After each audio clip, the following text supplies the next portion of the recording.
Πόσα λεφτά είναι η λίστα Λαγκάρντ, έχεις ακούσει ποτέ? Όλα τα σύνολο των καταθέσεων φύγαν, πόσα είναι? Πόσα είναι? 2 δισεκατομμύρια ευρώ. Πόσα μας λείπουν το χρόνο, ξέρεις? Το 10 πώς μας λείπανε? Πόσα? 24 το χρόνο. Και τι κάνουμε γι' αυτό? Θέλω να σου πω ότι δεν έχει σχέση το ένα με το άλλο. Μην ακούς τον Αυτιά, το φίλο μου, δεν έχει σχέση.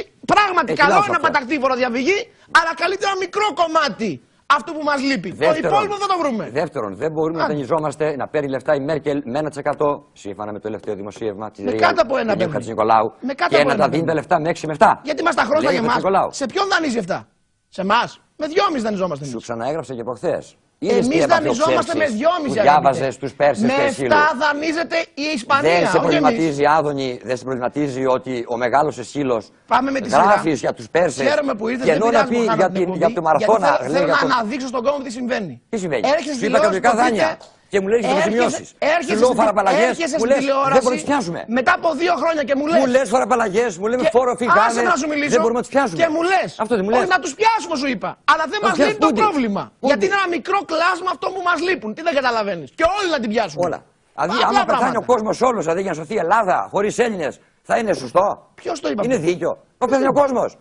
Πηδάνε τα μπαλκόνια. Πάω με τη σειρά. Για να καταλάβεις γιατί πραγματικά είναι κρίμα ένας άνθρωπος που διαβάζει την αρχαία γραμματεία όπως την ξέρει, να πέφτει σε τέτοιες λαϊκίστικες ανοησίες. Η Γερμανία δανείζεται όπως όλα τα κράτη. Με τη σειρά, να στα εξηγήσω. Από την ελεύθερη αγορά. Επειδή η οικονομία της είναι πολύ σταθερή και πολύ καλύτερη των υπολείπων ευρωπαϊκών κρατών, οι άνθρωποι που έχουν λεφτά προτιμούν να τα πάνε στη Γερμανία τα λεφτά και να χάνουν, παρά να τα πάνε στην Ισπανία με 7% και να κερδίζουν. Δεν τα παίρνουν τα λεφτά αυτά η Γερμανία από σένα και από μένα. Δεν είναι μέτρα, ρε Άδωνη, αυτά. Μωρέ Άδωνη, δεν είναι μέτρα. Πάμε τώρα. Αυτές είναι αποφάσεις που στέλνουν, είναι μέτρα για φέρετρο. Και η Ιταλία με 5,5 είναι μέτρα και για φέρετρο. μας δανείζουν με 2,5. Το καταλαβαίνεις αυτό? Τα ακούσεις λίγο εγώ. Ναι. Σου λέω, δεν είναι μέτρα αυτά. Γιατί για να υπάρχει μέτρο πρέπει να υπάρχει κάποιος μετρονόμος, κάποιος να ξαναμετράει. Τούτοι οι άνθρωποι μετράνε 1, κάνουν λάθος. Μετράνε 2, κάνουν λάθος. Είναι φανερό, δεν ξέρουν να μετράνε. Πάμε για τον κρεμό. Καταλάβαμε. Πάμε για τον κρεμό. Δεν έχω παρά μόνο ένα λεπτό. Δεν είναι μέτρα. Ωραία, να Βαγγέλο, επίτρεψε με λίγο, επειδή ξέρω ότι αγαπάς τον Παλαμά, να πω και 2 τελευταίους στίχους πριν κλείσω. Δεν έχεις όλοι πεθεούς. Νομίζω ότι μου έχουν έρθει 30 μηδέ λεβέντες η όσα. Δεν θα διαβάζω. Δεν έχεις όλοι πεθεούς. Μηδέ λεβέντες η όσα. Ραγιάδες έχεις μόναχα. Σκυφτούς για το χαράτσι. Κούφχοι κι οκνοί καταφρονούν τη θιά τραχιά σου γλώσσα. Των Ευρωπαίων περίγελο και των αρχαίων παλιάτσι. Ευχαριστώ όλους τους τηλεθεατές που με ανέφηκαν τη στιγμή αυτή και ελπίζω τον Άδωνη να το φωτίσει ο Θεός, αμήν Παναγία μου, να μην ψηφίσει τα μέτρα αυτά που είναι μέτρα, μέτρα νεκροθάφτη για την ελληνική οικονομία. Ξέρει πώς τον αγαπώ. Ναι, εντάξει. Δεν προσωπικά τα θέματα. Στα άλλοτε πολιτικά, φίλος Άδωνης, φιλτά τη δε αλήθεια. Η αλήθεια είναι πάντα με τη δικαιοσύνη, Άδωνη. Είναι αδικία αυτό που συμβαίνει. Άκου λίγο. Ειδικά μετά τη σημερινή μας εκπομπή, που απεδείχθη πόσο πραγματικά είναι τα λεφτά που νομίζετε ότι έχουμε όλοι εσείς οι δημιουργιακοί, η πρώτη μου κίνηση θα είναι να καταψηφίσω τα μέτρα για να πάρουμε τους κρυμμένους θησαυρούς που είχατε στο σιρτάρι σας και εμείς οι κακοί μνημονιακοί δεν τους παίρναμε.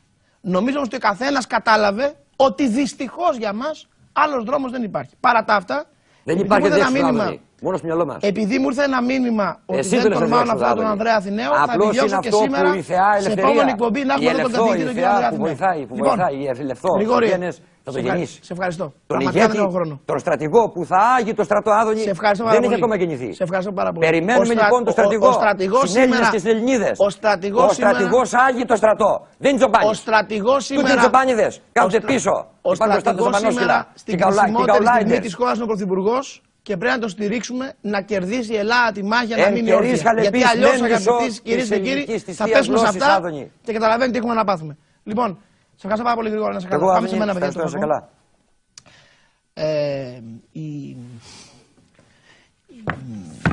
Καταρχάς δεσμεύομαι ότι θα φέρω στην εκπομπή τον κύριο Ανδρέα Αθηναίο. Και δεσμεύομαι θα φέρω στην εκπομπή τον κύριο Ανδρέα Αθηναίο, γιατί κάποιος φίλος τηλεθεατής μου είπε ότι δεν τολμάω να φέρω αυτόν τον άνθρωπο. Θα τον φέρω. Θέλω πριν η δυνατόν την ψήφιση των μέτρων να έχω φέρει οποιονδήποτε εσείς μου υποδείξετε που νομίζετε και που δέχεται αυτή την εκπομπή μου, βέβαια, γιατί ο Καμένος δεν δέχεται, ο Καζάκης δεν έρχεται, μου πείτε αυτούς που δεν έρχονται. Αν θέλουν να έρθουν και αυτοί, καμία αντίρρηση. Λοιπόν, όπου έχουν τη λύση για να βρούμε από αλλού λεφτά. Θέλω όμως να σας πω, εις το λόγο της ανδικής μου τιμής, ότι δυστυχώς είμαστε τόσο άσχημα μπλεγμένοι που από αλλού λεφτά δεν υπάρχουν παρά μόνο στον κόμμα της φαντασίας. Και δυστυχώς οι λογαριασμοί, οι μισθοί και οι συντάξεις και οι υποχρεώσεις δεν πληρώνονται στον κόμμα της φαντασίας, πληρώνονται στον κόμμα της πραγματικότητας. Και οι πολιτικοί έχουμε την ευθύνη να λαμβάνουμε αποφάσεις με γνώμονα τον κόσμο της πραγματικότητας και όχι τον κόμμα της φαντασίας. Γιατί αν το κάνουμε αυτό, η καταστροφή θα είναι βεβαία και θα φέρουμε εμείς οι πολιτικοί, όχι ο λαός, την ευθύνη για την καταστροφή. Και εγώ αυτή την ευθύνη πάνω σώμου δεν θα την πάρω.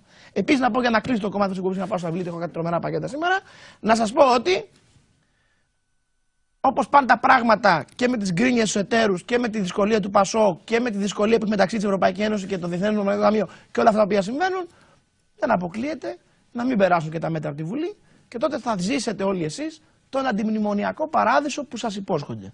Μόνο που σε αυτή την περίπτωση εγώ θα ξέρετε ότι είχα κάνει το παν, είχα δώσει τον καλύτερο μου αυτό για να αποφύγουμε αυτό που πρόκειται να έρθει εάν δεν περάσουν τα μέτρα. Και σας διαβεβαιώ, εάν μία στο εκατομμύριο ή μία στις χίλιες ή μία σε 100, γιατί η πιθανότητα δυστυχώς αυξάνεται εκθετικά, δεν περάσουν τα μέτρα, το λέω για να καταγραφεί, γιατί είναι πια μια πιθανότητα υπαρκτή. Όλοι αυτοί που βλέπετε και μας βρίζουν το μνημόνιο θα εύχονται να τους είχε κοπεί η γλώσσα. Γιατί τέτοια θα ζήσουμε.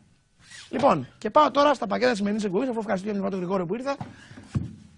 Το έχω υποσχεθεί. Δεν θέλω κανείς να νομίζει ότι για οποιονδήποτε λόγο εγώ έχω την πρόθεση να κόψω τον λόγο από κάποιον ή να μην δώσω βήμα. Το αντίθετο, μου αρέσει η ελευθερία του λόγου, αλλά μου αρέσει να μιλάμε λογικά και πραγματικά. Κλείνοντας, δεν σχολιάζω την έναρξη εκπομπής με τον Γρηγόριο, τον φωνάξαμε κτλ. Εγώ θα καλέσω και άλλους. Θέλω σε εσάς που είστε οι πιο σκληροί επικριτές μου για τη στάση που έχω πάρει. Που αντιδράτε, γιατί ακούτε όλα αυτά και στα κανάλια. Θέλω να σας πείσω ότι δυστυχώς δεν υπάρχει άλλος δρόμος. Και πιστέξτε με, το έχω ψάξει όσο δεν φαντάζεστε. Αλλά δεν υπάρχει άλλος δρόμος. Παρά τα αυτά, επειδή δεν θέλω να φαίνεται έχω αποκλείσει καμία φωνή, θα ψάξω και τον κύριο Αθηναίο και όποιον άλλον τυχόν μου προτείνεται. Εγώ θα τον καλέσω στην εκπομπή πριν την ψήφιση των μέτρων για να δούμε και να κρίνετε όπως κρίνετε, φαντάζομαι, σήμερα μόνοι σας. Να είστε όλοι καλά.